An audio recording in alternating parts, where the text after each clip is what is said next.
So yes, I'm a disruptor. So I guess the best way to define that is I blow shit up, or in the Southern technology world, I say I shake up a Coke can. So with that being said, one of the things I want us to do before we start is actually do a little exercise. And I'm gonna ask you to close your eyes. The reason is I need you to visualize something, and the best way to get individuals to visualize something is to take out the entire context of the room that they're in. So if everybody will please close their eyes, I need them to do that right now.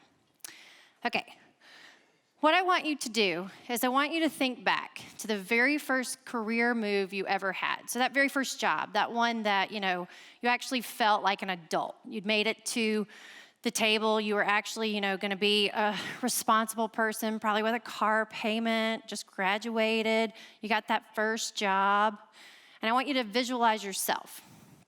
And then I want you to take a moment to visualize your team, your day-to-day interactive peer team. So those people that you worked with during that time that you talked about with at coffee, you went to lunch together, you got to share the opportunities of using company perks together for the first time, or sharing a corporate card.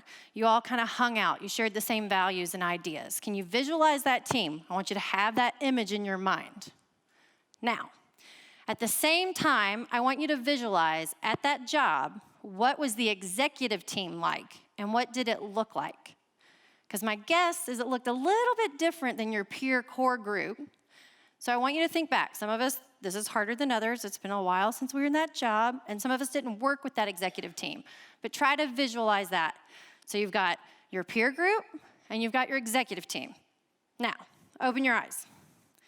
So how many of you, out of all of that, looked at your peer group and saw pretty much a mirror image of who you were at that time, or pretty darn close to it? Raise your hand. All right, so now, who in their minds, as their executive team, saw a group of individuals, most likely white men over the age of 55 in black suits? Okay, that's my point. So, with that being said, I'm gonna tell you a little story. So I started my career on a Monday. I actually was really aggressive. I graduated on Saturday from the University of Georgia, go Dogs, and went straight into the workforce on Monday. 1, I was eager. 2, I was broke. I had put myself through college and had student loans to pay off. So I started my career in the advertising world, actually for the largest advertising agency called BBDO. And as I started my career, I worked on the Dodge Automotive account. During that time, marketing was traditional. We actually worked on DOS-based systems and dot matrix printers, and everything was broadcast, TV, print, radio, all your traditional mediums. The World Wide Web was actually just kind of entering the scene, so to speak, in a marketing advertising context. So here I am working on this Dodge Automotive account as a young 20-something, really excited because I'm working in this sexy world of advertising. And we won our first .com client. I'm like, hey, this is really, really cool. We've got our first .com client. It's the .com era. This is like a huge deal. It wasn't only a huge deal for me, it was a huge deal for the agency. So I raised my hand, I'm like, hey, I'm young, I've been following this stuff, I wanna do this, I know what's going on, I know about banner ads and click-through rates and pay-per-click, and I wanna be the part that leads this team. I wanna be a trailblazer. Consider me a millennial of the Gen X era. So I sat down with the executive team that had won the account. It actually was realestate.com. Realestate.com, back during that time, real estate was a huge medium for e-commerce as it was emerging, because it was something that people could actually search online without having to leave their home. So a lot of money was spent on real estate, mortgages, and just the online experience for looking for homes during this time. So we sat down and said, okay, let's look at this, and we've got this client now, this nice marketing budget, what can we do? Of course, my executive team, mostly older men, creative seasoned veterans. Our art director at the time had worked on a Visa commercial and had instructed an entire naval aircraft carrier on how to maneuver the ship to get the right spot. These people were seasoned executives. They knew stuff I had never experienced. But here I am, this young employee, and I wanted to do this with them. So I said, let's do banner ads, let's do online engagements, let's drive traffic. No, we went with full-page print ads, billboards plastered all over the world, huge TV spot, so it was really cool. I got to see all this in production, and radio. And you know what happened? It failed. The .com client ran out of money, the agency lost the business, and it was a complete waste. But the cool thing that happened was I learned something new, and I was plucked up by a technology company because of what I knew. So I was disruptive at a very young age. I got to grow a business that was actually called Knowledge Storm at the time. It was acquired by TechTarget. I cannot attribute myself to the acquisition. It was actually led by a seasoned executive, Kelly Gay, who was a former IBM exec, and she did a great job at what she did. But the whole point is, I was trying to be disruptive, and no one wanted to listen to me. How many of you in the room don't want to listen to millennials and younger talent right now? We have to change that status quo. So, I believe that starts with the true definition of diversity. Most of us in this room look at diversity from a standpoint of generational, geographic, gender, race, ethnicity, et cetera. But it's actually just the art of being varied. That's it. We want to look in a group and look and get different thoughts, different processes, different ideas from multiple people in a collective ecosystem. So how do you do that? The diversity of thought was actually a coined phrase by Deloitte. And it is the idea of taking a group of executives or group of leaders at a very high level that all think differently. So creative versus strategic versus very detail-oriented, and bringing them together. So take a look at this matrix and think, within my organization, who in these components do I have on specific teams, and where are my holes, and how can I leverage them and get more involvement within the sectors that maybe somebody's not being more disruptive, or maybe they're not bringing innovation to the table. So use this as an idea of how to approach this. Why is this important? Because just imagine, Polaroid, the Instamatic before Instagram, was actually founded in 1937. It filed for bankruptcy in 2001. Crazy thing, you know when they automated onto the digital platform? 7 years after they filed for bankruptcy, 2008. It's too late. They're now a filter on an application for an iPhone.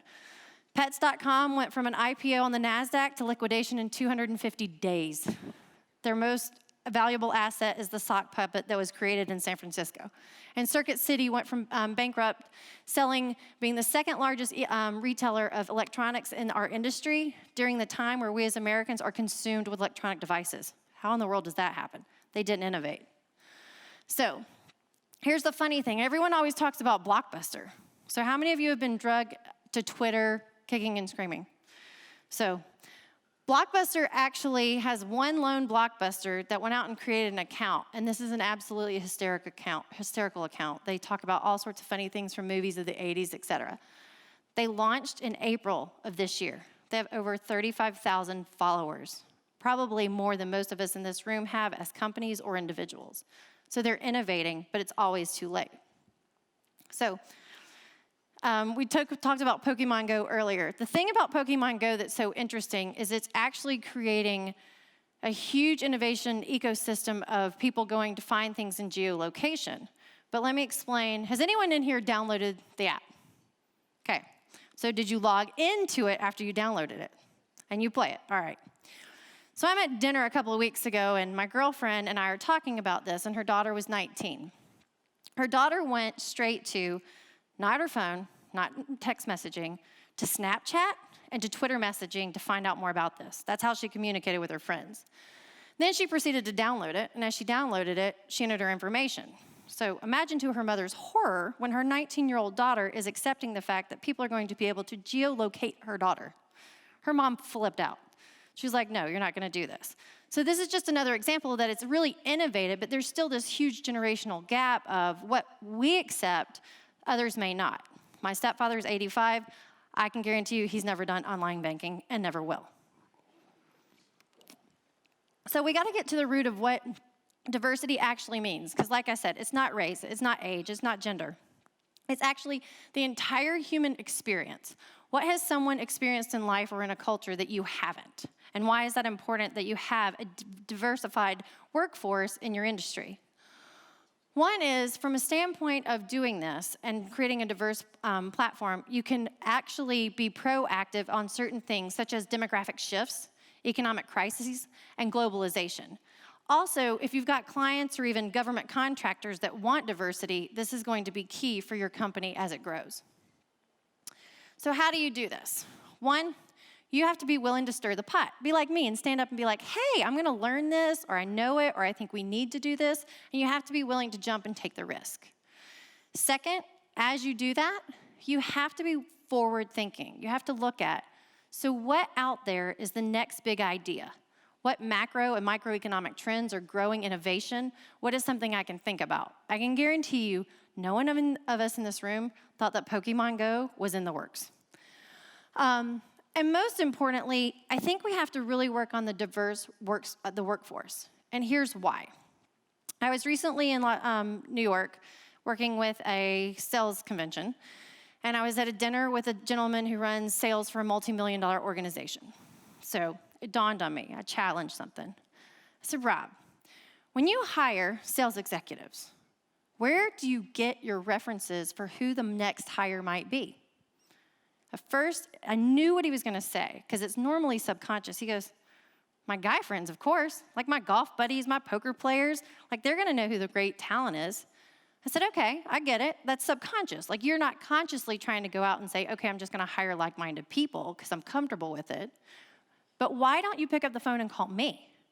Why don't you call someone that's out of your network that maybe you don't know? And maybe they'll give you someone that might be a little bit different than you're used to, but it could create a different culture and provide more inclusion within your company and create a more diverse workforce.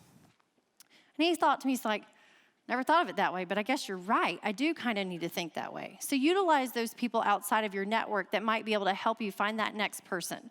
Look up and down the ladder. It might be someone that's older. It might be someone that's younger. I keep millennial talent in my back pocket because they have taught me things I would have never known. I just downloaded Snapchat, and I need a tutor, trust me. And the other is you have to change your create a new mindset to create new results. So what does this mean?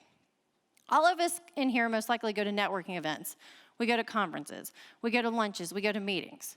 Here's what you need to do. When you go to these types of events and meetings, maybe instead of going to that Rotary Club meeting you go to every week, blow it off, go to someone else in your organization that does something and ask them what they would recommend you go attend. It might give you new insights to something. You might go to a sales conference and learn something you never knew. You may go to a networking event and find your next hire, but step out of your comfort zone. Try to do it one time a month. I started this process about 2 years ago by attending emerging technology summits and sales conferences. I myself don't necessarily grow and develop huge sales teams, but it has taught me more about the sales process and more importantly, how to tie sales and marketing together than I could have ever imagined. So just step outside of your comfort zone. You can also follow the Diversity Inc. This is a publication that will list multiple companies that are doing diversification very well. This is probably, I think, the top 10. One on here actually changed and innovated just as of last week from a brand change, MasterCard. The last 4 years I've been spent working on a MasterCard product. The great thing about MasterCard is no longer a card company. They're actually a technology company. And how they've done this is they looked at the fact that their user base was becoming much more younger and they were more interactive in the digital space. So how do you do that? They went out and created a digital platform off of an existing advertising campaign called Priceless Surprises. Anybody remember that? All right. So what Raja, the CMO, did was he figured, if this is a very well-known brand asset, how do I kind of shake it up and get younger players to play in this market space? So they went to online media. They went to Twitter specifically. So now when you use your MasterCard to purchase tickets to a concert, you can actually be entered into a contest to win tickets to potentially see that concert in a different city. That's Priceless Cities. Or you might even be able to have the opportunity to meet Taylor Swift at that concert. That's Priceless Surprises. And the other aspect is Priceless Causes. They've actually raised over $22 million for Stand Up to Cancer and other nonprofit initiatives. He took an existing advertising campaign and made it into a global digital platform. So the other way you can do it is follow great leaders that are developing diversity. And they're creating systems and ecosystems that bring together multitudes of different people, races, ethnicities, backgrounds, education level, to collaborate and innovate. I like this quote from Steve Jobs, and I'm a huge fan of Apple. Actually, I have a really good friend that works for Apple in Apple Pay, and she reports right up to Tim Cook. And I was having dinner at her house a couple of weeks ago, and she said, you know the coolest part of my job? I'm like, what?